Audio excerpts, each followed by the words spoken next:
Kayo po ay magbibigay po guys sa isang napakahalagang selebrasyon sa ating simbahan. Ito ang Niños Inocentes, Feast of the Holy Innocents, ipinagdiriwang po tuwing December 28 ng bawat taon. At upang mas lalo pa po natin itong maunawaan, makakasama po natin si Father Arlo Bernardo Yap na magbabahagi ng kahulugan at mensahe ng okasyong ito. Magandang umaga po at welcome sa Rise and Shine Pilipinas, Father. Rise and Shine Pilipinas! I love the energy of Ibang Father energy, Arlo. Father. Hindi kaya ng AI yun. Hindi kaya ng AI. Hindi kaya ng AI. Nagagalit. Pinambibigla. Well, nagising po talaga kami, Father Arlo. But, Good morning po sa inyo lahat. Let's talk about this Niños Inocentes. Maaari niyo po bang ipaliwanag po sa amin, Father Arlo, ang kahalagahan po ng okasyong pong ito? Ang pinakabatayan niyan, Audrey at saka Dayan, nung ganyan tradisyon ay nasa Gospel St. Matthew chapter 2, verse 16. Nakalagay doon, nung malaman ni King Herodes sa tatlong mago, tatlong magi, na may isisilan na isang hari ng mga Hudyo. Nagtanong yung tatlong hari kasi, tatlong pantas, kung saan daw isisilan sa Bethlehem. So nalaman ni King Herod na merong upcoming king of Israel. So naggulumihanan siya. Ito, una, sinabi niya, sige, punta kayo. But pagdating sa chapter 2, verse 16, pagkatapos umalis yung tatlong pantas, galit na galit si Herodes na malaman niyang nililang siya ng mga pantas kasi hindi bumalik eh. Kaya pinapatay niya ang lahat ng mga batong lalaki sa Bethlehem.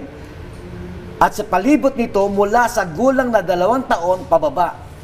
Batay sa panong sinabi sa kanya ng mga pantas. So that was 2 years old below, lahat ng mga lalaki pinapatay, hoping na si Jesus ay makasama sa papapatay niya. Ito kind of parang slaughter. So yun ang mga innocentes na naging parang banal kasi parang sila yung naging pain, mailigtas lamang si Jesus. Pero si Mama Mary at si Saint Joseph went to Egypt as they were foretold by, as they were warned by the angel, umalis sila.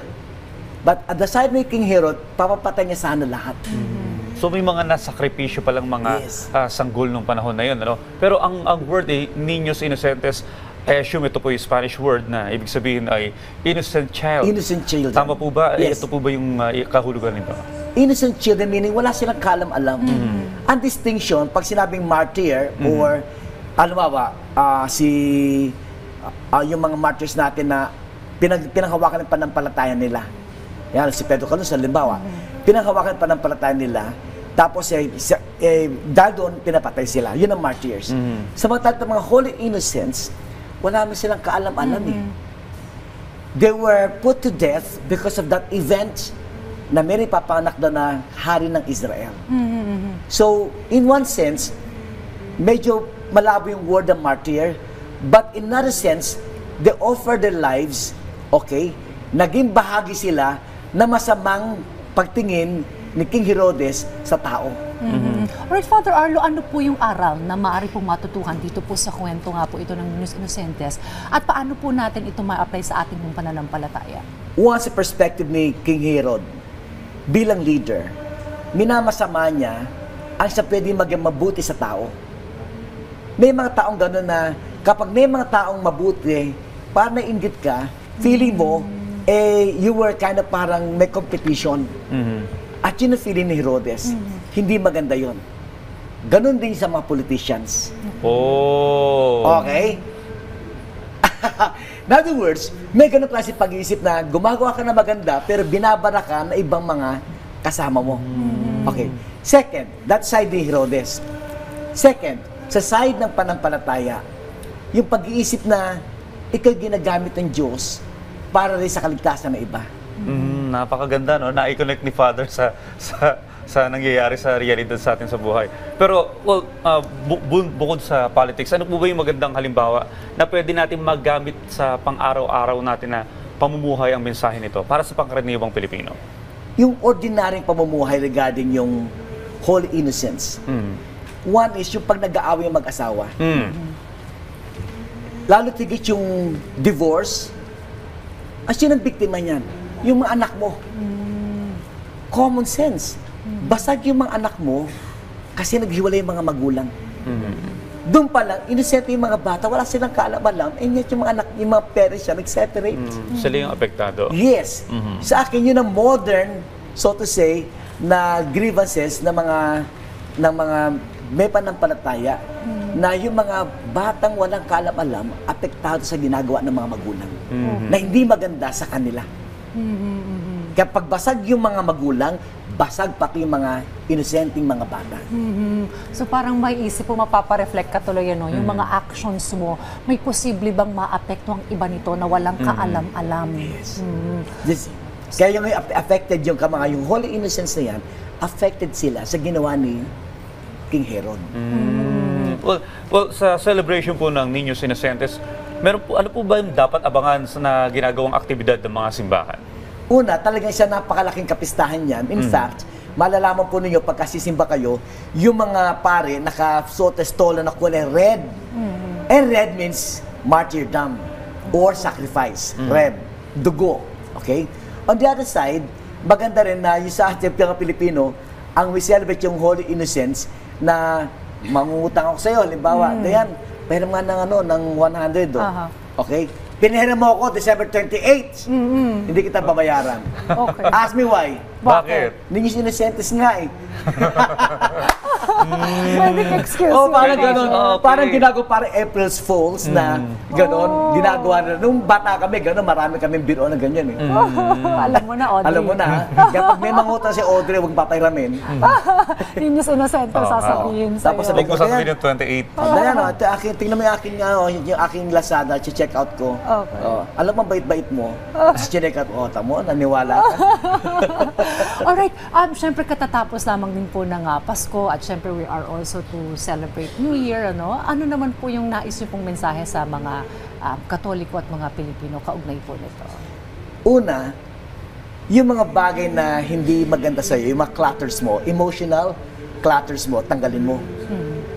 Para yung, halimbawa, yung mga mindset like, marami kang painful memories, you have to let go. Kaya kami sinasabi ko, Audrey, huwag isipin yun. Ask me why. Bakit? Hindi kayo iniisip nun. Akala ko, mahal ka nun. Diba, ganyan din yun. One sense, tanggalin mo yung mga clutters mo, yung mga bagay na hindi mo kailangan. Spiritually, yung mga kasalanan. So that pag pumasok si Jesus sa buhay mo, mas katanggap-tanggap si Jesus sa buhay mo. Kaya marami mga tao nagbabago sa pag-iisip, pagkatao nila because of their faith. When they receive Jesus, para biglang nagliwanag yung pag-iisip nila.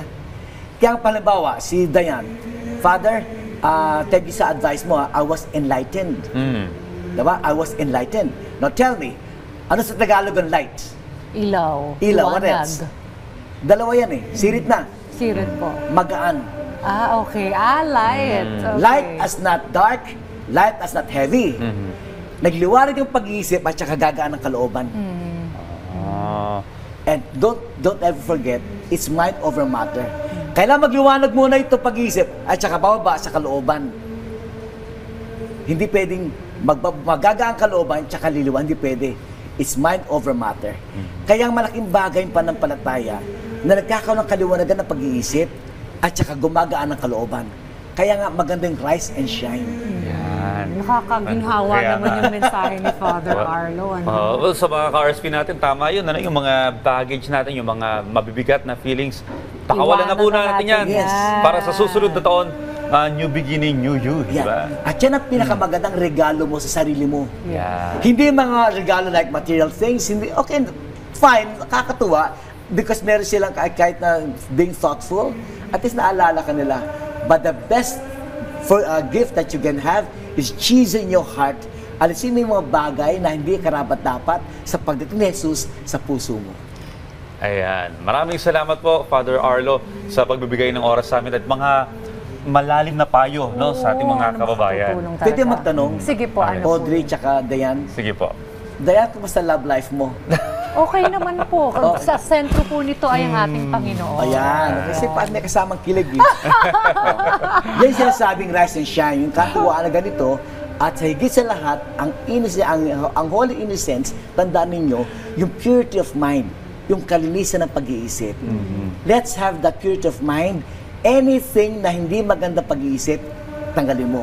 At yun ang mensahe ko para sa holy innocence, with purity of mind. PS. Kaya nga pagka inosente, pure. Okay? Pagka hindi na inosente, ang tawag adulterated.